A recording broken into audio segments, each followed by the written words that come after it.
Hey guys, what's up? It's your boy T, putting the G in Geek, coming to you with another episode of On the Hunt. You know, the weekly web series where I tell you the hot books that I'm looking for. Now I gotta start this video off like I start all the videos off by saying, this isn't really investment advice. This isn't really financial advice. You know what I mean? We're just trying to get some of the hot books at cover price. It's all for fun, so please don't spend your rent money. Another point of this video is to share information with each other, share information with me. I don't know what you're getting. I may want to get it. Day is young. It's the best day of the week. Comic day. So let's get right to it. Now I'm going to start this video out like I always do with Marvel, but before I start, I got to remind you guys, please like, subscribe, hit the bell, do all that good stuff. Really helps the channel out. And with that, let's get right into Marvel. First book I'd grab from Marvel this week is Miles Morales #6. It's the first full appearance of a character named Starling in this book, which is a romantic love interest of Miles. As with all firsts, I'll be picking this one up, and plus there's a cool Mysterio Yoon Lee Battle Lines cover I'm going to grab as well. Next book I'd pick up is Star Wars Age of a Rebellion Jabba the Hutt #1, a Star Wars book on my list. Must make Mark kind of happy. In this book we get the origin of Jabba the Hutt. Again, origins are pretty minor even by my standards, so I'm probably going to stick to the Perel villain variant on this one. You get a nice painted Jabba, Vader, and plus Boba Fett. And I really like Perel's art style, so I'll probably pick that up for sure. Next, I just move on to some covers. The first book I'd pick up from the cover, just for the cover I mean, from Marvel this week is Avengers #19, the Max Lim variant. I grabbed this one just for the cover. I don't know why, I kind of really like the Blade cover. It's got some gun blasting goodness to it. Plus, I really like the hair. I don't know, he's kind of got a cool hairdo. I don't know, it just looks Blade-ish. I don't know, I kind of like it. I might pick it up. Next book I'd pick up, again, just for the cover this week, is Doctor Strange #14, the Nexon Battle Lines variant. This is actually really well done. There's a good chance I'd change my mind on this one because I'm not a huge Doctor Strange fan, but again, if for some reason I can't find much, I don't know, I do like this cover, it's pretty cool. Next book I'd pick up is Marvel Comics Presents #5, the Liefeld variant. I don't know, I guess Liefeld has his fans. With the popularity of Major X, I'm definitely going to have a look at this book. You get a Wolverine slashing Venom in some weird kind of failed Hulk 181 homage. Okay, maybe it's not, but I don't know. It's Liefeld, man. I can see him starting out like that just the way, I don't know. Probably be worth 20 by the end of the week. I say that in jest, people. Please don't run out and pick this up necessarily. I'll just have to gauge to see again if it's flying off the shelves in all the stores before I pick this one up. But again, Liefeld, I don't get it. But hey, art is subjective. So the next book I'd pick up is Venom #14, the Max Lim Battle Lines variant. This is a beautiful cover. We got Max Lim coming with an awesome gooey venomized Carnage. This cover is definitely a must grab for me, and that's going to do it for Marvel. Next we're going to move on to DC, and a lot of books kind of from DC this week, so we're just going to get right into it. First book I'd pick up is Detective Comics #1004. This has the first appearance of Astrid revealed in it, which is the Arkham Knight. This is a must pick up, and I'll probably grab me a Brooks one as well. Next book I'd pick up is Flash #71, the Chew variant. Not only is it a decent Chew cover and one of Gil's La Pieta homages, but it's also part 2 of the Flash Year 1 story, which retells the origin of Flash. A retelling of origin is most def not enough for me to grab both covers, but I do like the Flash. He's one of my favorite characters, so I will pick that one up. Next book I'd pick up is Justice League Dark #11. This book has the Justice League becoming the Lords of Chaos in order to fight Dr. Fate's Lords of Order, so I guess that'd be their first appearance as Lords of Chaos.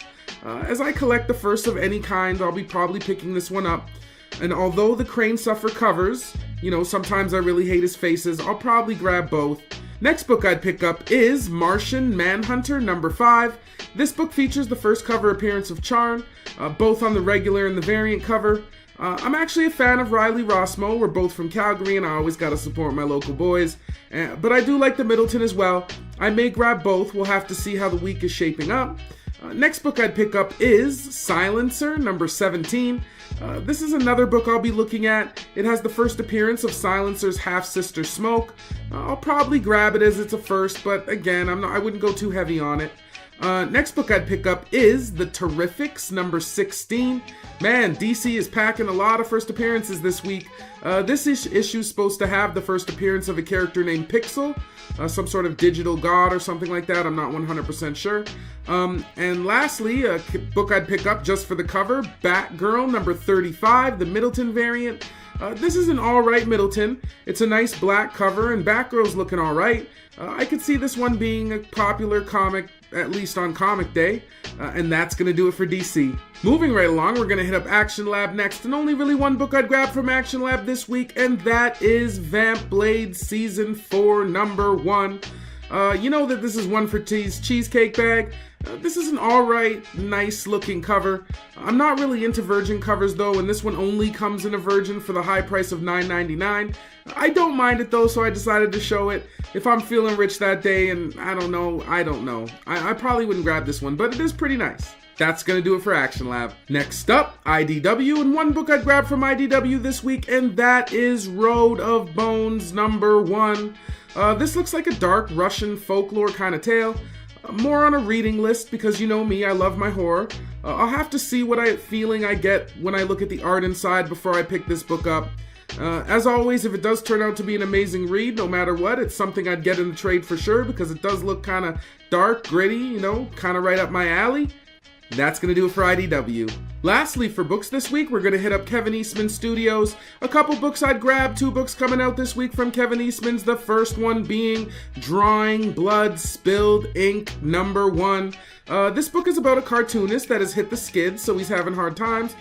It looks, again, you know me, it looks kind of dark and gritty, you know what I mean? Maybe he's got a lot of social problems and stuff like that. Plus, it's Kevin Eastman's return to independent comics.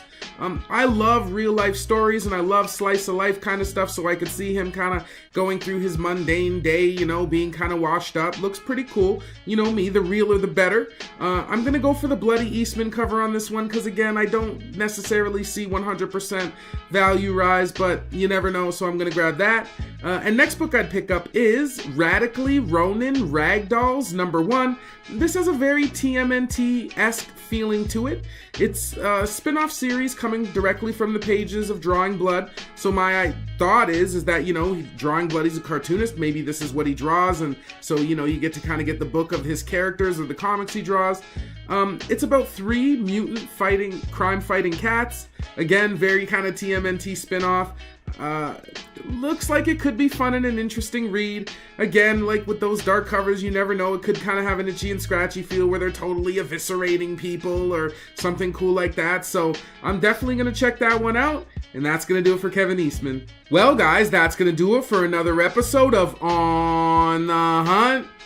You know, if you like this video, please like, subscribe, hit the bell, do all that good stuff. Always make sure to check out SaddleCityComics.com. We got a website. We got lots of books on there. We're on eBay. We're on Facebook. We're on Instagram. Also, make sure to check out your boy on Instagram, On The Hunt 403. I'm mostly showcasing my collection and the books that I'm keeping. It's kind of a still version of the Road to 100K, which will be returning. Again, we got more series and stuff like that coming out. One of me and one of my buddies, Murray G, we're going to start doing some reviews. Definitely some of the more classic old stuff. Plus, I'm sure we're going to get to reading some of the new stuff. So if you're interested to see how some of those books are, make sure you stay tuned for that. Yeah, I'd love to stay and chat with you guys. You know what I mean? But time is ticking. Got to get my butt out there and get these books. Hope you guys have good luck getting these books too. I'll see you next week. Peace.